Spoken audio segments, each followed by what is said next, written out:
For this section, we're going to talk about convertible notes, convertible instruments, and we're going to think about this in the context of stage financing, which we've been kind of discussing that, as time goes on, a startup's valuation wants to go up and they'll collect more money at each investment stage and hopefully at a higher valuation. But at the early stages of an idea or a business, there's not much there, and so there's not really very good grounds to provide a reasonable valuation.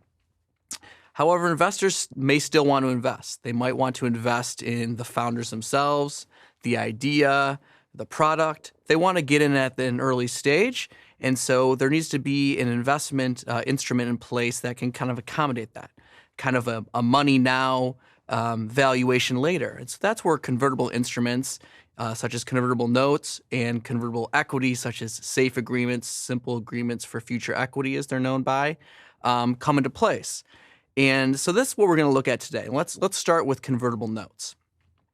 So convertible notes, they look a lot like a loan, right? We've talked about debt in some of the earlier sections, and this is kind of what a convertible note is, right? It has a lot of features of a loan, such as a principal. That's going to be the investment amount, the amount that the investor is investing. Say it's $1 million. It's also going to have an interest rate of, usually between 3 and 5%, and it's going to have a maturity date. It tends to be about 3 years. So obviously, the investor in this stage is not expecting the company to, pay them back in installments of interest and principal.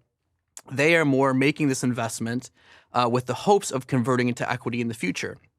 Pay now, receive your value later on. Receive your value later on based on the valuation that's going to be provided by somebody who's in a better position to make a reasonable valuation decision. And that's because time has gone on, the company has developed its products and services, and somebody can come on with a sophisticated manner to provide a valuation. However, when we're thinking about this, is that these investors are making an early bet. And so we want to reward them for that bet by converting their earlier investment at a bit of a discount. So let's look at the terms of convertibles. It's a loan that converts into equity. That's really what they're looking for. They're looking to convert into equity upon certain events. And these events would be a price round. So what tends to be included in the term sheet of a convertible note, in the convertible note itself, is the concept of a qualified financing round. So we'll say something along the lines of, when the company raises a qualified financing round where they're raising at least maybe $2 million by selling preferred stock, that this investor's investment amount on the convertible note, being the principal and the accrued interest, will convert into preferred stock, right? Or if the company sells before it raises a price round, that it will convert into either common stock at a valuation cap, which we'll get into in a minute, or the money back, whatever gives the investor the better deal. You'll also see another event called dissolution. So maybe the company doesn't raise a price round, maybe it doesn't sell, and so the maturity date comes along. What happens then? We're going to discuss that towards the end of what happens in that situation.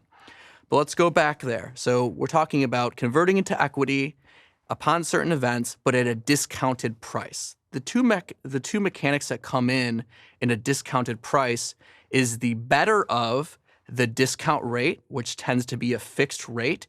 Usually it's about 20%, so a 20% discount, or the discount that's created by putting a cap on the valuation that occurs at the priced round. So let's take a look at this in the context of an example, because it's really going to help you understand how this dynamic works. So in this example, WeWash raises $1 million from Air Dry Angels via convertible notes with a 20% discount rate and a valuation cap of $5 million. So what does that mean? Let's take a look at how this example works out with the discount rate. If WeWash raises a price round valuing the stock at $5 per share, so remember, in this situation, they've raised that, we're looking at the fact that they have raised money through Air Dry Angels with a discount rate of 20%, and now we're looking further on to the stage financing when they go ahead and raise a price round. So when they raise that price round, that initial investment by Air Dry Angels is going to convert into equity now, but at this discount. So if WeWash raises a price round valuing the stock at $5 per share in that later round, the 20% discount rate would convert the notes that Airdrie Angel invested under at a price of $4 per share. Why? Because $4 per share is 20% of $5 per share. So they're going to get a 20% discount. So that $1 million investment by Airdrie Angels would convert into 250,000 shares, which is $1 million divided by $4 per share. Often this is considered the floor discount, right? This is the minimum discount that those investors are going to receive. So at the very worst, they will receive a 20% discount. The other mechanic that we talked about was the valuation cap, which is tends to be a little bit better of a deal, or can be a little better deal than the fixed discount rate. So in this situation, WeWash raises $1 million with a $5 million valuation cap. If the price round was at a $10 million valuation, the valuation cap would apply. Why would the valuation cap apply? Because the valuation cap is cheaper than the actual valuation itself. So instead of determining the price per share that the investment of $1 million converts at by dividing the actual valuation, $10 million, by the number of shares, 2 million in our example, we divide the valuation cap, we take the valuation cap, that $5 million, and divide that by the number of shares, which results in $2.50 per share, which buys 400 shares of stock, of preferred stock, which is $1 million divided by $2.50.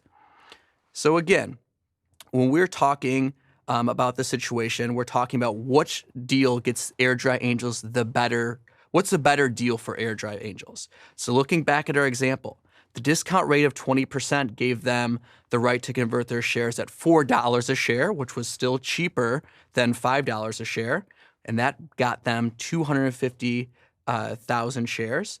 But when we look at the valuation cap, that was actually a better deal. So that gave them the ability to convert their investment amount in that prior round at $2.50 per share, which gave them 400,000 shares. So in this example, the notes will convert at the valuation cap. They don't get both, they get the better deal.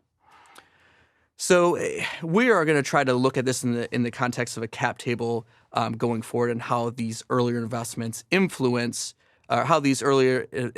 influenced by a later investment, and where the dilution kind of comes in. But let's also look at one of the events that we glossed over earlier, at maturity. We talked about convertible notes. We said that this is similar to a loan, right? In that it has a maturity date, usually around 3 years. So what happens at maturity? Let's say that the company hasn't raised a preferred stock round and it hasn't sold. What happens? Well, let's think back to our very first section we talked about. We talked about limited liability. It's important to note not to freak out. If you get to the maturity date, it's not like the owners, the founders, the employees are going to be on the hook for this investment, okay?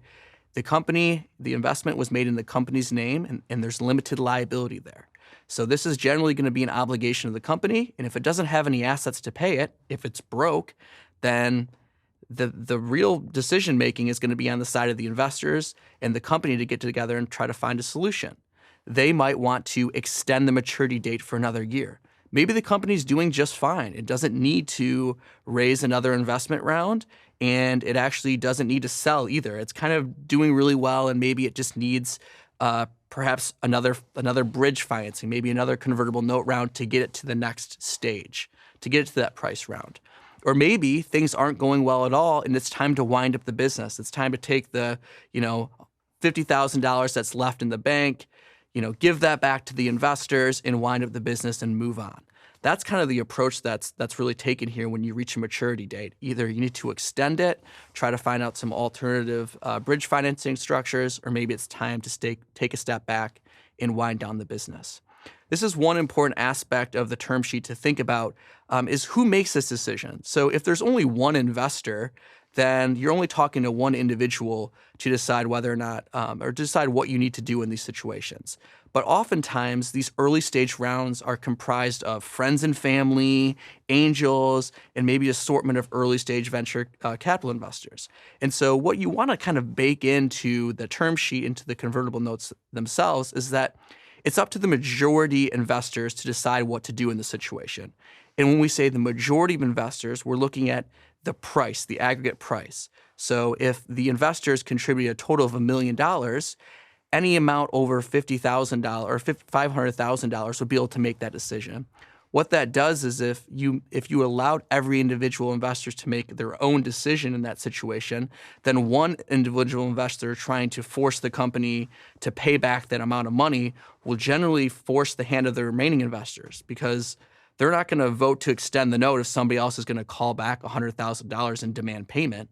So you want to kind of think about it as a founder, a way to make it so that the majority of investors have to make a decision, come to the table, and discuss what to do next. So we've been talking about convertible securities in the context of convertible notes, but there are other convertible instruments such as safes or KISS notes. These are generally the same as convertible notes. They're very easy to negotiate. They're relatively cheap to negotiate and to prepare. But the big difference between safes and KISSes and convertible notes is that safes and KISSes they often don't have a maturity date, and they do not collect interest. They do not accrue interest. So that really is the big difference. From a company's perspective, it's probably better to raise under safes and KISSes, assuming all other terms are equal. From an investor's perspective, you'd probably rather have the convertible note because you get the interest and you can also tie it to time, right? So you can address expectations head on by saying, in 3 years, we expect you to either sell or raise that price round or figure out what we need to do next. So this is the concept of convertible securities. These are usually found in the very early stages of a company's life cycle, the pre-seed stage, the idea stage, sometimes the seed stage. You don't see these as Series A. A Series A or a Series seed is strictly related to a price round. But as we'll see, these convertible securities, they do impact the cap table once a price round occurs, because that's when they convert into preferred stock, which dilutes the founders quite a bit.